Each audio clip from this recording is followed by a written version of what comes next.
The Elixir of Pain. Crouched in a bleak, transparent tube, surrounded by a squeaky clean white room, not a single thought flowed through my unquestionably innocent head. I knew nothing, and therefore had nothing to think about. I had fully examined my surroundings some time ago, but as I couldn't compare it to anything, I fell back into the nothingness that made up my thoughts. A snake-like hose descended from the top of the tube above me. I glanced at it as it approached, but almost immediately forgot about its existence. I simply lacked any instinct to fear it, or even just keep note of it. Once it had reached the back of my slouched neck, it stopped for only a moment. At that moment, I felt touch. It wasn't like touching the glass of the tube or the metal of the floor. Those were just there by default. They had as much reason to touch me as I had to touch them, that being that we both just happened to be there. The hose on the back of my neck did, however, have a reason. It perplexed me because I couldn't understand why. I had not yet felt any kind of motivation, so it seemed odd that anything in the world would choose to move from its place. After the short pause where it lay motionless on the back of my neck, I instantly understood motivation. A metal needle pierced my skin and dug itself deep into the nape of my neck. Spiked strings of red ripped through my body, emanating from the impact point. Without any thought, I opened my mouth and screamed. I didn't know how to scream, or even why I would, and yet there I was, filling the tube with the vile noise. I soon came to understand that what I was feeling was motivation. I was motivated to escape the pain of the needle, which had by then rooted itself deep inside of me. I was motivated to return to my former ignorance and forget the motivation existed in the first place. The needle lifted itself out of my neck, and the hose snapped back to the top of my tube. The pain dissipated in an instant, but it didn't leave me with nothing. Dazzling images flashed before my eyes, displaying the pure form of three words that I instantly picked up the meanings of.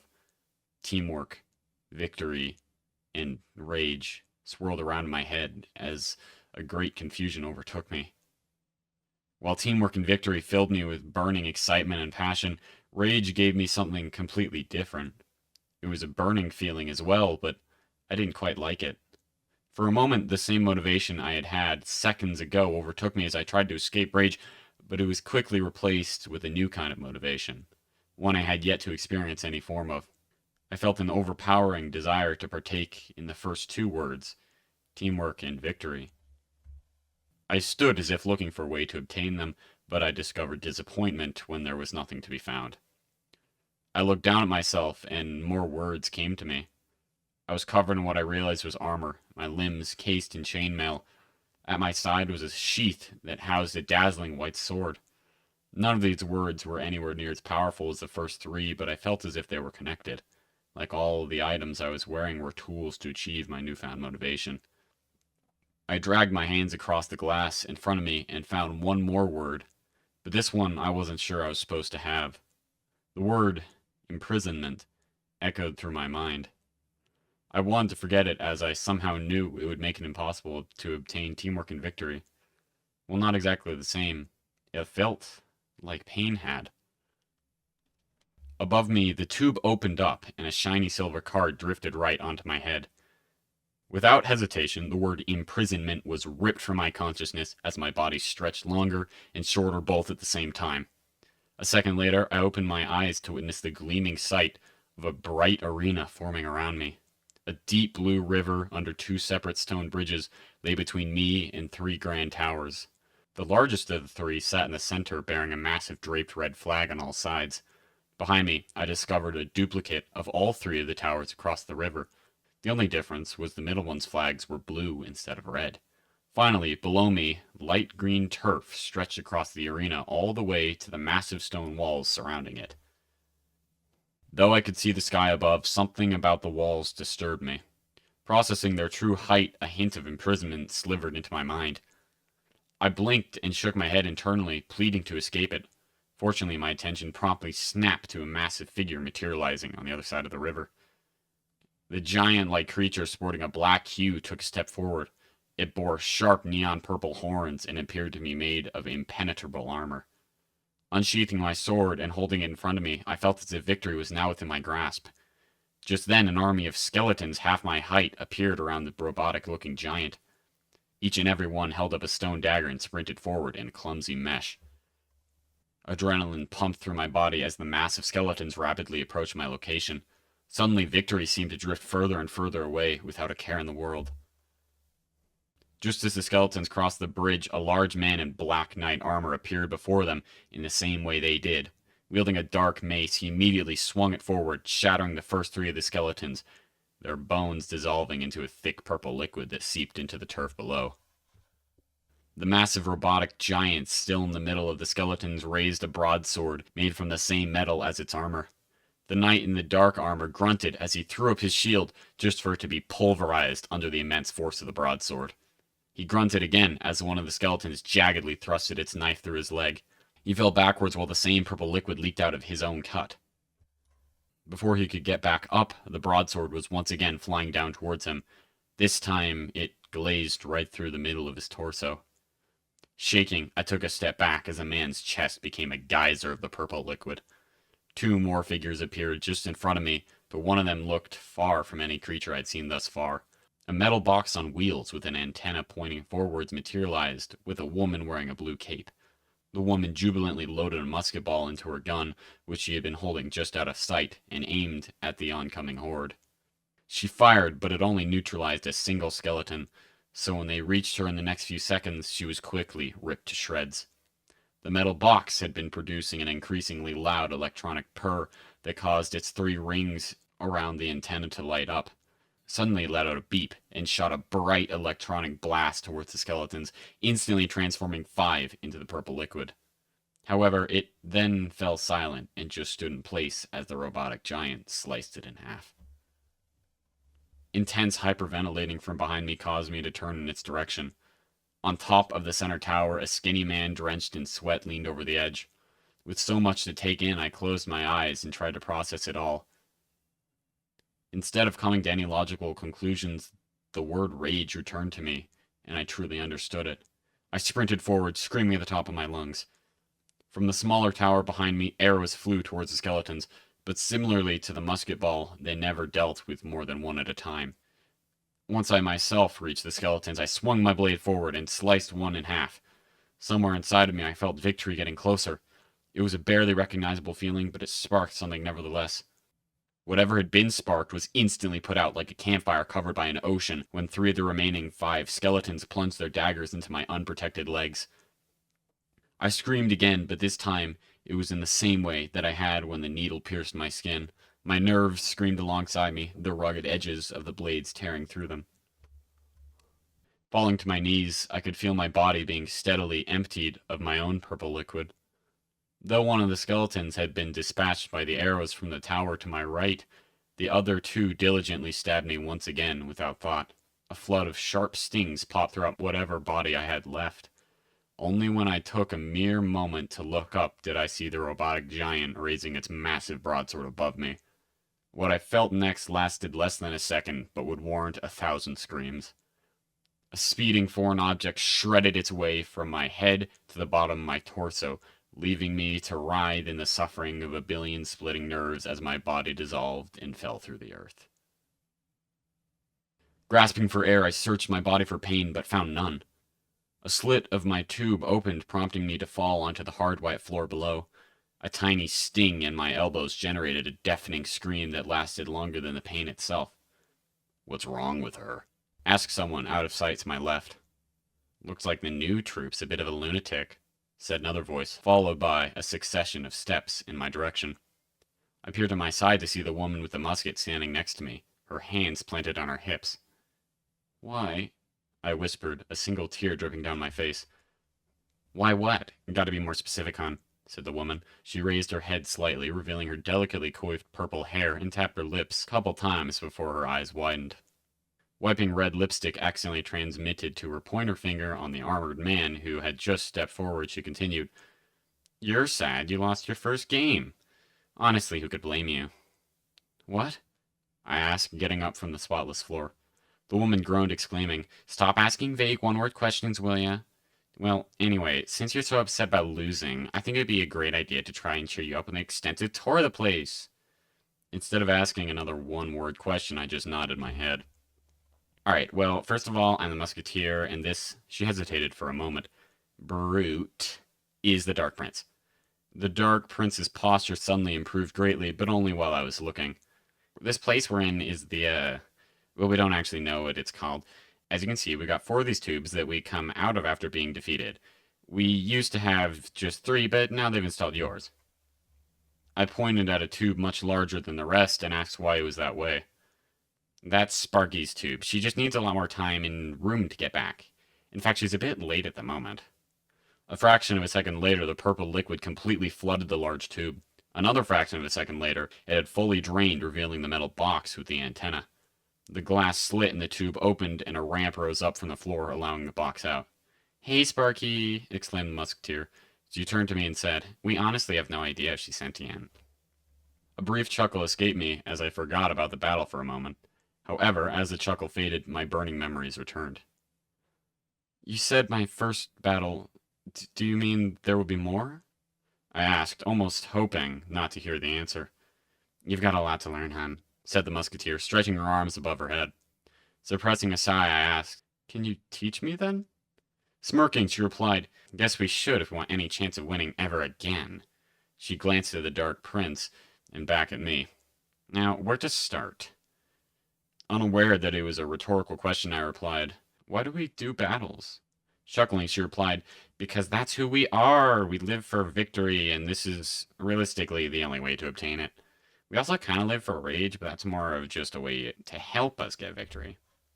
She glanced at the Dark Prince, who wasn't paying the explanation any attention, and whispered to me, "I don't think they gave him rage, though."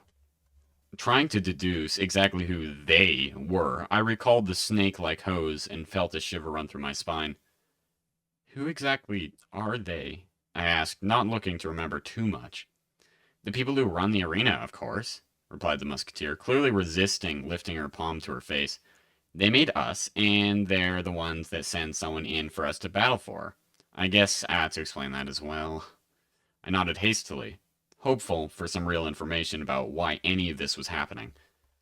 "See, whenever a battle happens, our job is to protect the blue King Tower and destroy the red one. King Towers are the big ones on either end of the arena," said the Musketeer, making hysterical hand motions. "On our King Tower is whoever the challenger is, and on the other tower is the current champion. The champion is a challenger that beat the previous champion." "What exactly happens when one of the King Towers is destroyed?" I asked, lightly clenching my teeth. Tapping her lips again, the Musketeer dreamily replied, "If I remember correctly, whoever destroyed the tower gets to fight the challenger or champion. They'll, of course, be unarmed, however."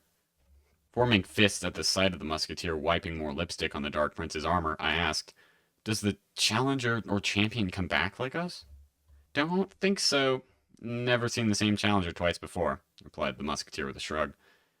I shuddered at the thought of such pain being the last thing felt by someone. "So, either way, one of them dies at the end of the battle?" I said, more to myself than the Musketeer. "Pretty much.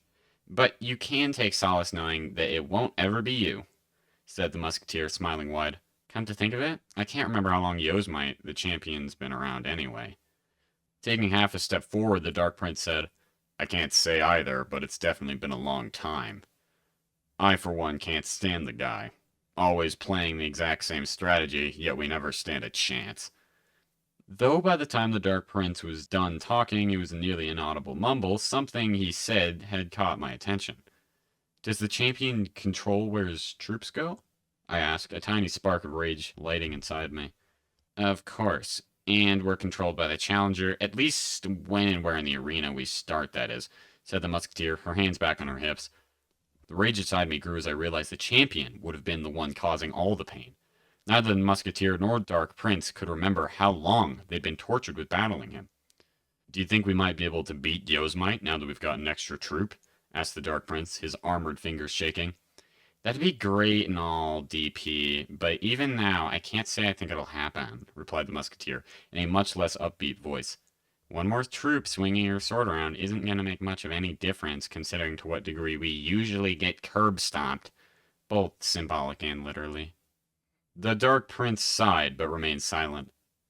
Turning back to my tube, I found myself not wondering about my existence or the workings of motivation, but rather sitting shakily, waiting for the inevitable pain of battle to come to me. Is living in a repeating cycle of agony my only choice? I asked myself, hyperventilated from the mouth. Peering out of the tube, I noticed the musketeer smirking as she leaned on Sparky, ignoring the rather quiet protest from the Dark Prince. How are they not weeping on the floor with just the knowledge of where they are? I asked myself, deciding I was still far from understanding motivation. Entering a tight fetal position, I wondered, if I don't do something about it, will I become like them? Will I just ignore the agony as if it doesn't exist? I found this sentiment to be far scarier than even that of the unforeseeably long time filled with pain. If I don't think I'm trapped, then I'll never try to be free. I bit my lip hard as the dreaded word imprisonment materialized before my eyes, appearing almost as real as the stainless glass tube around me. My whole body shuddered as I realized I didn't have to wait for the pain to come to me, because it already had. Imprisonment didn't feel quite the same, but it was horrible nevertheless. I flew out of the tube and crashed into the wall in front of me, the quiet chatter to my left disappearing in an instant. She really is desperate to fight again. I'd watch out. It's only a matter of time until she realizes she can fight us instead of herself, said the musketeer, snickering under her breath. I'm not trying to fight myself, I blurted in defense. I took a deep breath, ignoring the musketeer's doubtful smirk. Dark Prince, you said Yosemite always uses the same strategy, right? I asked. He nodded, his helmet and body armor creaking as they brushed against each other. Before I could continue, the musketeer interjected, Because it always works. We just can't beat it. I rather doubt that, I said, unsheathing my glistening silver sword. Running my finger across the perfectly sharp blade, I continued. It sounds to me like none of the challengers can beat Yosemite. Not us. The musketeer grunted quietly, but refrained from saying anything. The Dark Prince raised his head and asked, What exactly are you suggesting? A warm flicker of hope ran through my body as I realized that I may actually be able to convince them. We need to think about our strengths and how we can use them against theirs. Blindly running in by yourself the moment the challenger puts you in the arena doesn't seem to work too well, I replied. For a moment, I paused, as I realized any plan to defeat Yosemite would inflict the exact pain I was trying to avoid to someone else. It's just skeletons and a big robot thing, and anyway, they cause plenty of pain themselves, I thought to myself. Her smirk turning to a confused smile, the musketeer asked, Are you crazy? We have no way of stopping the P.E.K.K.A., and the P.E.K.K.A. can pretty easily stop any of us. Is that the robotic giant? I asked, a slim thread of fear tightening around my chest. Yes, she is, but admittedly we have no idea what it actually means, replied the musketeer, too lost in thought to keep up her defiant tone. Wasn't it perfectly enraged night killer of assassins? Asked the Dark Prince, reaching to scratch his hair only to realize he still had a helmet on. Defiant tone back and stronger than ever, the musketeer replied, Did you hear yourself say that? No, of course not. Resheathing my sword, I sighed and asked, Can we get back to the point? Without waiting for an answer, I continued, What if we get Sparky to shoot the P.E.K.K.A.? Sighing significantly louder than I had, the musketeer replied, It's a cute idea, but then we would have no way of dealing with the skeletons. Even if DP tries to take them on with his mace, they'll still overwhelm him. It's just how it works. Do we not have any other way of fighting him? I asked, attempting to not make any large hand motions. Gazing intensely at the floor, the Dark Prince replied, We used to. Before he could continue, the musketeer shot him a deadly glare and said, That's not an option. But we know where it is, said the Dark Prince, looking up at the musketeer. Before the musketeer could interrupt him again, I asked, Can we at least explore the idea? There's really no reason not to. Grunting with her arms folded, the musketeer answered, Fine, but when you realize it's a massive waste of time, I'm going to need you to keep your mouth shut while the adults are talking. She looked over at the Dark Prince and back before correcting herself, while the adult is talking. Waving her to continue, both me and the Dark Prince eagerly moved closer. Begrudgingly, she finally told the story. Sometime before Yosemite came around, there was another one of us. Except unlike Sparky, we were sure it wasn't sentient. Instead of being made in one of our tubes, it was brewed in a rudimentary stone bowl with elixir. She stopped and smirked for a moment. They would have to send someone in to make it before every battle. She paused again and said specifically to me, Elixir is the purple liquid we're all made of. Anyway, it was a deep blue potion called the Zap spell. You could use it to easily dispatch the skeletons while we still had it. Unfortunately, it started to revert back to Elixir after being brewed, which rendered the Zap pretty much useless. We don't know what caused it, but every time they made a Zap spell, it just slowly turned back purple again. After being quite discouraged, the people they sent in to brew the spell eventually took the brewing bull, and until now we've been at a huge disadvantage due to our lack of troops. The musketeer turned to the Dark Prince and signaled him to speak, which he promptly obliged to. We had no idea where the bull was until long into Yosemite's reign. Sometimes when a new challenger comes, we get to meet them so we can explain what we do, so they know how to use us in the arena. On one such occasion, something caught my eye on the other side of a massive metal door. There was a tinted black window plastered across it, so with enough effort gained from sheer curiosity, I was able to make out the brewing bowl on a table inside before being swiftly ushered away. The Dark Prince finished and looked around. That's it. That's everything we know. Processing the new information, my hands turned to fists as I realized the hopelessness of the situation. Except only a moment later, they loosened fast enough that I was sure the musketeer noticed. A dark thought bounced around in my head, emanating ripples of terror that shot in all directions. I took a sudden step back and tried to wipe it from my brain, but to no avail. The hopelessness was long gone, but I wasn't sure if this was any better. Are you okay? Asked the Dark Prince. I'm not exactly sure, but I know what I have to do, I said, turning back to my tube. I knew it would take a lot to convince myself, but it was the only way. In my mind, anything was preferable to an unending cycle of torture.